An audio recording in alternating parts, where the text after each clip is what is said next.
नमस्कार, रामकृष्ण हरी. पुन्हा एकदा आदिती शेतकरी कृषी केंद्रामध्ये सर्व शेतकरी मित्रांचं स्वागत आहे. माझ्यासोबत नाव केलं आपलं संतोष शिंदे, संतोष शिंदे, मुक्काम पोस्ट पारगाव. पारगाव. किती दिवसांचा कांद्याचा प्लॉट झालेला आहे?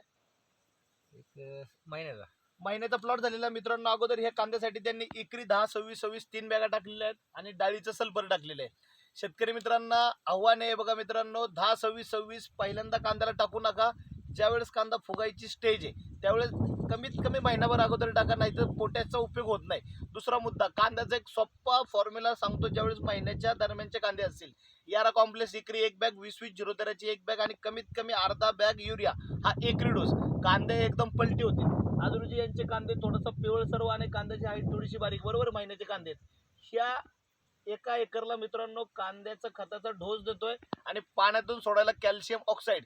कॅनमॅक्स कंपनीचा जबरदस्त प्रोडक्ट आहे. कांद्यांचा बुंदा होतो, कांद्याच्या माना जाड होतात, कांदा हिरवागार होतो व ताकद भेटते. आता यांना एकरी हा डोस टाकायला सांगितलेला आहे आणि आता धुकं पडतंय ह्या वातावरणामध्ये. शक्यतो मित्रांनो 4 ते 5 दिवस स्प्रे थोडासा लांबवा. स्प्रे घेतल्याने काय होईल, अजून कांदे थोडेसे अवचंगतील, त्याचा उलट फरक होईल. हाच प्लॉट मित्रांनो खत आपण जवळपास 2-3 दिवसांनी टाकू आहे ना. 2-3 दिवसांनी खत टाकू. 10-12 दिवसात हाच प्लॉट तुम्हाला परत व्हिजिट करून दाखवतो. याच्यामध्ये काय बदल झाला शेतकरी पुन्हा सांगतील. पुन्हा भेटूयात नेक्स्ट व्हिडिओमध्ये. तोपर्यंत धन्यवाद. रामकृष्ण हरी.